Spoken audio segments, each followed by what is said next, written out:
సాంఘిక సంక్షేమ గురుకుల కళాశాలలు పాఠశాలలు నిర్మాత భారత రాజ్యాంగ నిర్మాత బాబాసాహెబ్ అంబేద్కర్ అయితే గురుకుల విద్యాలయాల్ని నిర్మించినటువంటి మహానుభావుడు శ్రీ నందమూరి తారక రామారావు గారు.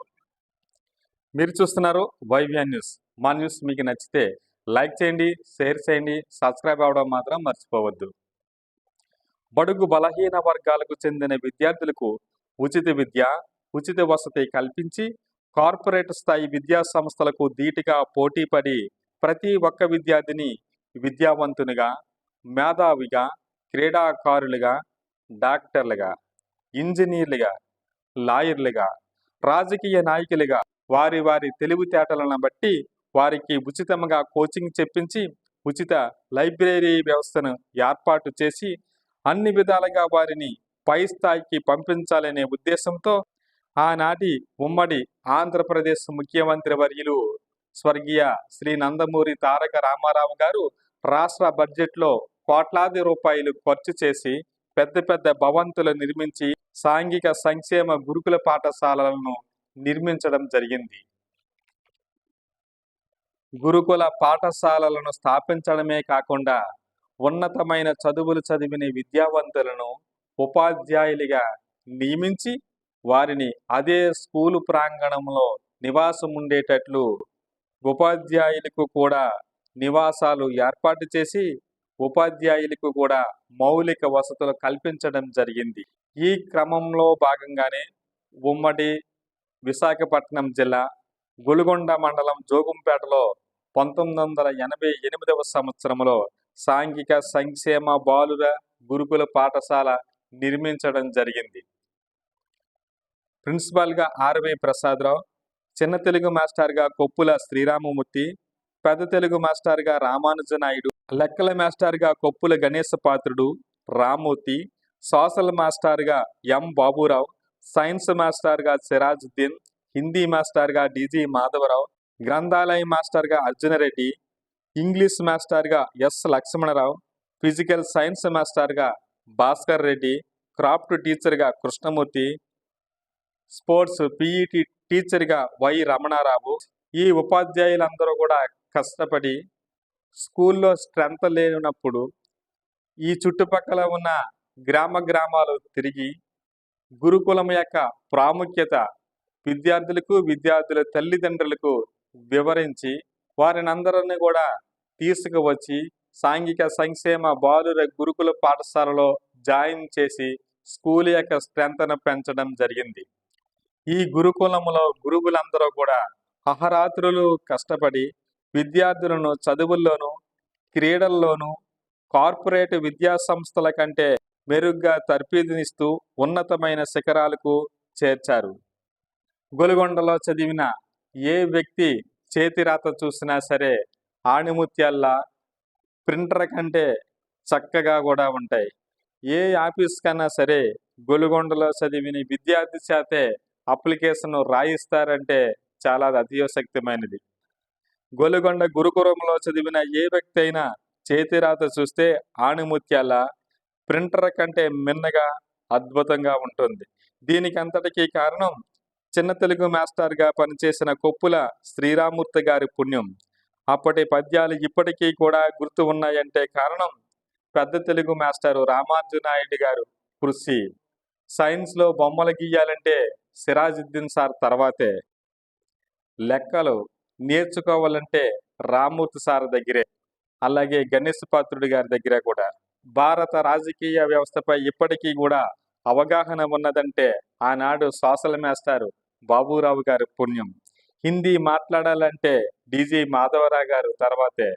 క్రీడలలో గొలుగొండ గురుకుల పాఠశాల ఇప్పటికీ కూడా ముందు వరుసలో ఉన్నదంటే ఆనాడు పిఈటిగా పనిచేసిన వై రమణారావు గారు కృషి ఫలితమే. స్కూల్ ప్రిన్సిపాల్గా లక్ష్మణరావు గారి సేవ మరవలేం.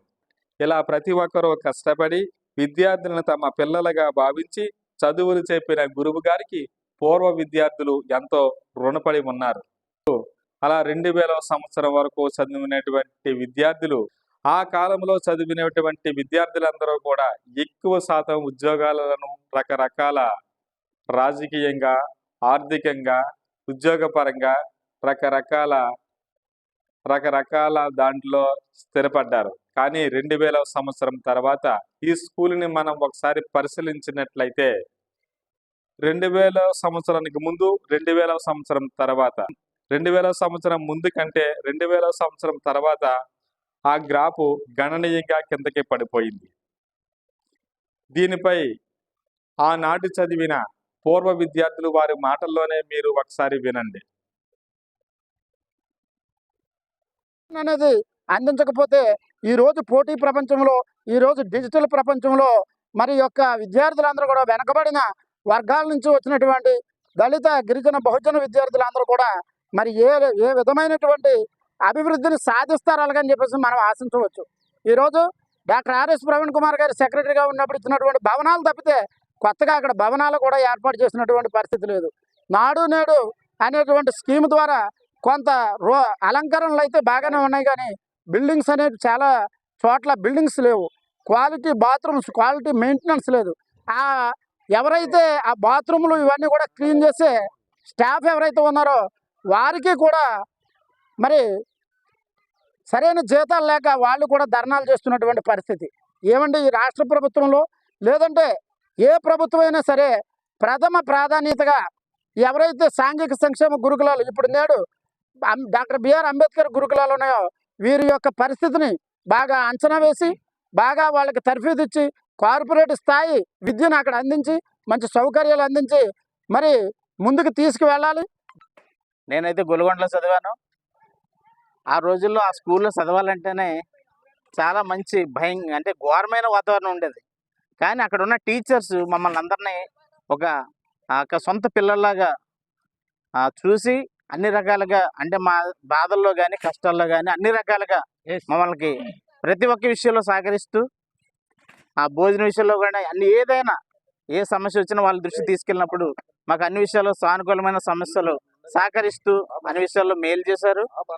ఈరోజు ఏదైతే అన్నయ్యలు మాట్లాడారో అంటే ఒక పీఈటీగా సెలెక్ట్ అయిన ఒక ఉపాధ్యాయుడు మరలా అదే క్యాడర్లో రిటైర్మెంట్ అవ్వడం అన్నది చాలా బాధాకరమైన విషయం.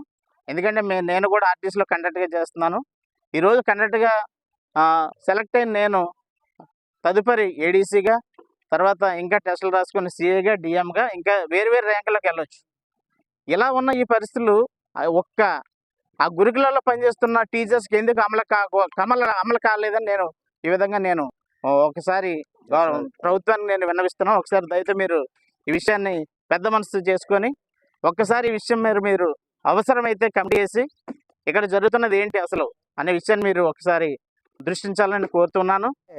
గతంలో 88లో ప్రారంభించినప్పుడు నుండి 2000 వరకు కూడా విద్యార్థులు అధిక సంఖ్యలో వివిధ రంగాల్లో ఉన్నతమైన ఉద్యోగాలు చేయడం జరుగుతుంది. ఆ తర్వాత కాలక్రమేణా రాను గురుకుల విద్యాలయ సంస్థ పనితీరు కానీ లేకపోతే యాజమాన్యం కానీ సెక్రటరీ కానీ ప్రభుత్వం కానీ నిర్లక్ష్యం వహించడం వల్ల రెగ్యులర్ ఉపాధ్యాయులు లేకపోవడం, కాంట్రాక్టు అవుట్సోర్సింగ్ పద్ధతిలో ఉపాధ్యాయులు నియామకం చేయడం వల్ల గురుకులాల్లో ఆశించిన ఫలితాలు రాకపోవడం జరుగుతుంది. ఎంసెట్ కానీ లేకపోతే నీట్ కానీ ఉన్నత కాంపిటేటివ్ ఎగ్జామ్స్లో మా గురుకుల విద్యార్థులు ఈ 2000 సంవత్సరం తర్వాత నుండి చాలామంది లేకపోవడం మాకు ఎంతగానో మా హృదయాన్ని కలిచివేస్తుంది.